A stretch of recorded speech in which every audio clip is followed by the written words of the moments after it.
আজকে বাইরের আবহাওয়াটা খুবই সুন্দর। তারপরেও এখন গরমের সিজন, তাই আবহাওয়াটা প্রচণ্ড গরম। তারপরেও আমাদের বের হতে হবে। আজকে আমারও ছুটি ছিল, আর বাচ্চাদের তো স্কুল বন্ধ, আর বড় মেয়েরও কাজের অফ ডে আজকে। তো এইরকম সুযোগ হয় না সব সময়, তাই চিন্তা করলাম একটা ক্লিনিকে যাওয়া দরকার। সেই জন্য একটা লেডি ক্লিনিক আমরা ইন্টারনেটে সার্চ করে বের করেছি, সেটা হলো আকাবানেতে। এখন বাস স্ট্যান্ডে দাঁড়িয়ে আছি, বাসের জন্য ওয়েট করতেছি। বাস আসলে আকাবানে পর্যন্ত যাব, তারপর যতটুকু আছে পথ হেঁটে যেতে হবে। এই তো আকাবানে স্টেশনের পিছনে চলে আসছি। এটা আরেকটা গেট। এই গেটের এখানে এই পাশের গেটে আমি কখনো আসিনি, তো আজকেই প্রথম আসলাম। এই পাশে আবার স্টেশন বুথ দেওয়া আছে। আমরা টাইমের একটু আগেই চলে আসছি। তারপরে যে দেখি যদি খোলা থাকে তাহলে ঢুকবো, আর নাহলে আবার ব্যাক করব। তো প্রথমে ক্লিনিকটা কোন জায়গায় আছে সেটাই খুঁজে বের করতেছি। এখন যাচ্ছি ক্লিনিকের দিকে। তারপর আবার মাঝখানে আবার আমার মেয়ে একটা বিরতি নিল। ক্লিনিকে গিয়েছিলাম, তো এখনো টাইম হয় নাই। 2:30টার পর থেকে গেট খুলবে। এখন ওয়েট করতেছি। আমরা 2টার সময় চলে আসছি, আরও আধা ঘন্টা লাগবে এখানে ঢুকতে হলে। তো আধা ঘন্টা কী করব, এই জন্য ভাবলাম একটু কেনাকাটা করে আসি পাশের থেকে, তাহলে এই টাইমটা কভার হয়ে যাবে। এই জন্য মাসুমতো খেয়সিতে আসলাম। এখন তো এখান থেকে ডিওড্রেন্ট কিনবো, এই জন্যই ঢুকলাম। আমি যেটা সবসময় ইউজ করি সেটাই নিব। মেড ইন জাপানের এই প্রোডাক্টটা 11 বছর ধরে বাজারজাত করে আসছে। এটা একদম নাম্বার 1-এ আসছে। যে কেউ এটা ব্যবহার করলেই আসলে ব্যবহার করলেই বুঝতে পারবেন আসলে কেন এটা নাম্বার 1।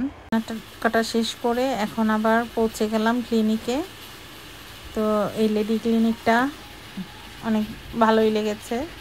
এখানে সব আগে ইন্টারনেটে সব কিছু ডিটেলস দিয়ে তারপরে আসতে হয়। অনেক মহিলারাই আছেন যারা পুরুষ মহিলা যেখানে একসাথে দেখে সেসব ক্লিনিক পছন্দ করেন না, মহিলা ডাক্তার দেখাতে পছন্দ করেন। তাদের জন্য এই লেডি ক্লিনিকটা বেটার। তো আমরা এই জন্যই এটা ইন্টারনেটে খুঁজে বের করেছি। যাই হোক, আর এই তো বসে বসে কী করবো, আর আমার মেয়ের ব্যাগের ভিতরে এই অ্যাক্সেসরিজটা লাগানো ছিল, সেটাই দেখছিলাম। আমার মেয়ে যখন চায়না গিয়েছিল, বড় মেয়ে, তখন এগুলো নিয়ে আসছে, অনেকগুলো নিয়ে আসছে সবার জন্যই, ছোট মেয়ের জন্য, নিজের জন্য, আর আমার জন্য। তো আমাদের ডাক্তার দেখানো শেষ, এখন আমরা আবার নিচে চলে যাচ্ছি ওষুধ নেওয়ার জন্য। এখন ডিসপেন্সারিতে আসছি ওষুধ নেওয়ার জন্য।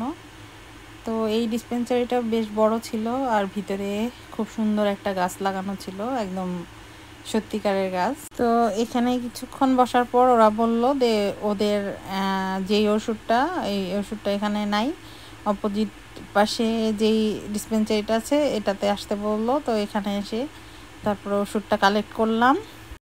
ওষুধ কালেক্ট করার পর আমরা আসছি ড্যানিশ রেস্টুরেন্টে খেতে।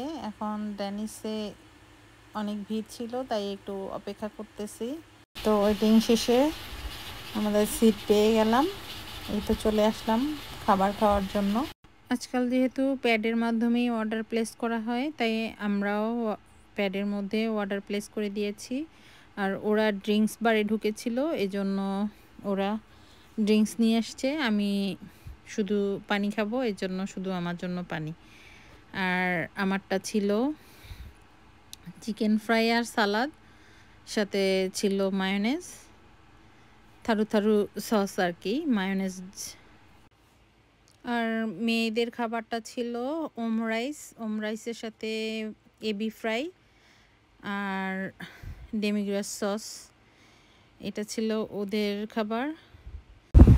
ড্যানিশের খাবার মজা, কিন্তু এখন যেহেতু জাপানে সব কিছুর দামই বেশি, তো অল্প খাবারই অনেক বেশি প্রাইজ হয়ে যায়। এইটুক খাবার আমাদের 3 জনের প্রায় 5,500 ইয়েন লেগে গিয়েছিল।